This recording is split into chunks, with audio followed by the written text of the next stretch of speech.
So, the leaks are out for My Hero Academia Manga chapter 424, and I'm going to be honest with you, how this chapter is concluding is something that we probably haven't really seen in shonen manga in a long while, and you'll get to see why that's going to be the case right now.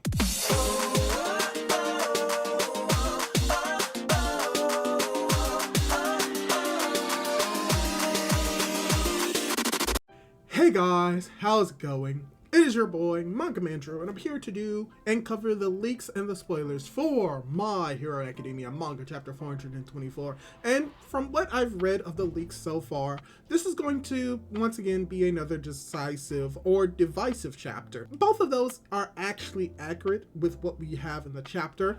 For the most part, what we're covering is pretty much what happened after that large-scale attack that we saw of Deku in the last chapter, and pretty much explaining a little bit more of what that means for what's going to be moving forward now. And like I said in the actual opening, we're actually going to be doing something that really doesn't happen a lot in shonen manga, so it's going to be very interesting to see where it's going from here. So let's just dive right into the leaks and really talk about the chapter.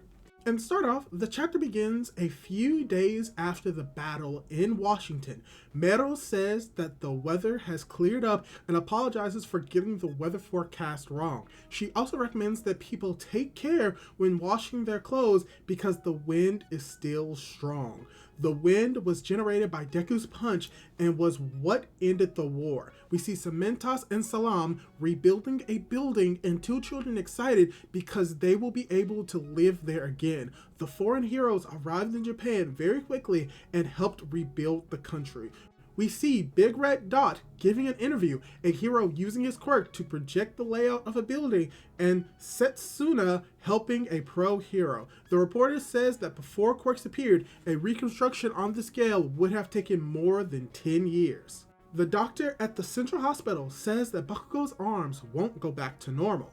Surgeries helped keep its shape, but it doesn't even know if rehab will work. If he wants to keep being a hero, the best thing to do would be put on robotic limbs like Miruko's.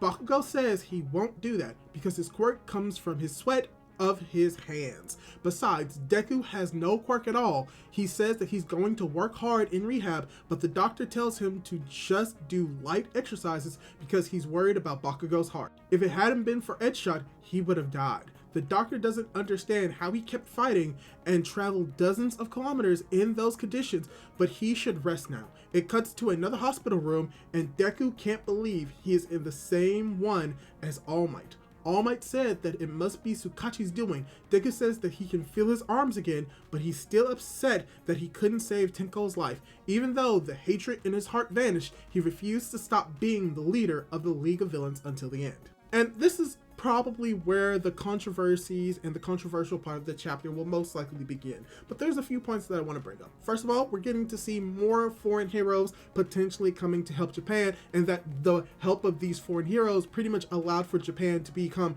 reconstructed within a short amount of time. We don't necessarily know how long it's going to take, but because of Cementos still being alive, it's probably going to take a lot shorter time, and that the idea of what's going on is that because of quirks, it has pretty much shaped the world as they know it to pretty much be surrounded by quirks. From being able to do all of this construction relatively quickly to literally Deku's punch literally causing winds that continue a few days afterwards. So that's something interesting, but also what is even more interesting is what's going to be happening with Bakugo. And we're going to get a little bit more Bakugo later on in the leaks themselves, but from what we're seeing, Bakugo is going to potentially have to live with an arm that is completely messed up and that he may or may not be able to use it, but also beginning to reflect on how he needs to work hard because of the fact that Deku is quirkless, as we cut over to seeing what Deku and All Might are about to talk about when it comes to whether or not he actually saved Tenko Tomura, and we're going to get a little bit better understanding of what that means within the next parts of the text spoilers. And with the next part of the text spoilers, we get a short conversation between All Might,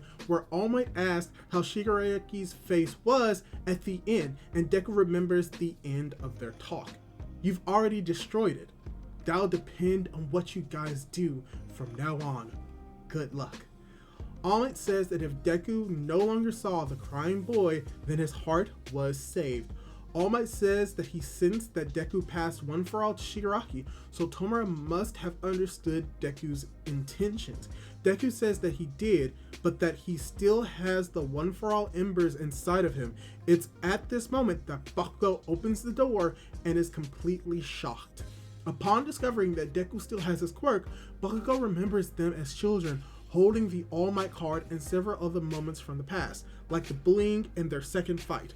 Bakugo then starts crying, and Deku can't believe his eyes. And this is where the interesting aspect of this chapter comes in, as well as once again more of the controversy, because the idea that many people may have had is that Deku didn't actually save Tomura, and that's something that I'll get more into the actual review proper, but from what we're getting with the leaks, he has at the very least saved Tomura or Tenko's heart, and that the reflection of that is him being seen as Tomura in the final parts, as well as we get a little bit more added dialogue to the end of their conversation to more or less punctuate that. And depending on who you are, may like this or not, I'll give my more opinions in depth in my actual chapter review, but to each their own. Just don't be toxic about this. But yeah, now we're getting towards the final part of the leaks and the final part of the chapter, where you have Bakugo says that he's reflecting on everything that he's done to Izuku, and that he still wants to continue competing with him for a long time. All Might says that the two of them have become stronger and that they have changed a lot since the day he met them. Deku became his greatest hero the moment he ran, but now he's also the greatest hero to everyone, and Bakugo saved All Might's life, thus allowing him to say all these things to them now. The two of them are the greatest heroes, and All Might thanks them both. Narrator Deku says that when he was a child, he thought that the world automatically returned to a state of peace when a war ended. However, their story isn't over yet.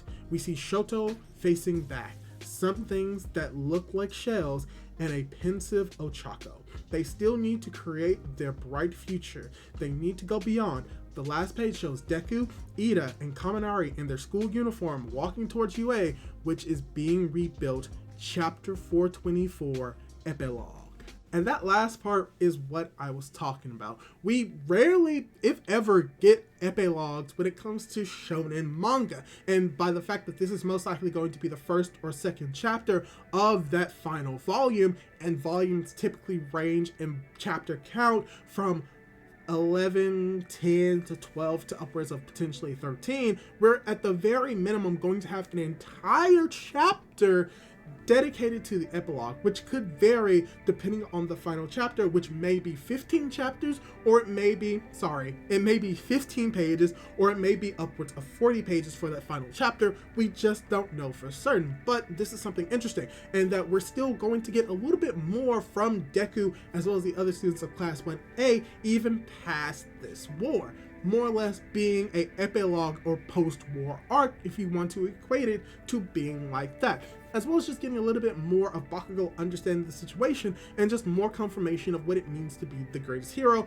relative to both Deku and Bakugo from the eyes of All Might and potentially the world. So that's most likely going to be tying into the chapter proper or into the final message that My Hero Academia is presenting, and I'll get into that more in the actual proper review, but this is just me covering the leaks as they are coming out. And let me ask you this: what do you think of the leaks? Did you like them? Did you dislike them? And do you think that this is going to be a fun chapter, or are you still disappointed with the ending of My Hero Academia? Leave your thoughts down below, and don't forget to subscribe to our YouTube channel for more content like this. Do all that cool jazz, and hopefully I'll be able to catch you in my next video. Goodbye!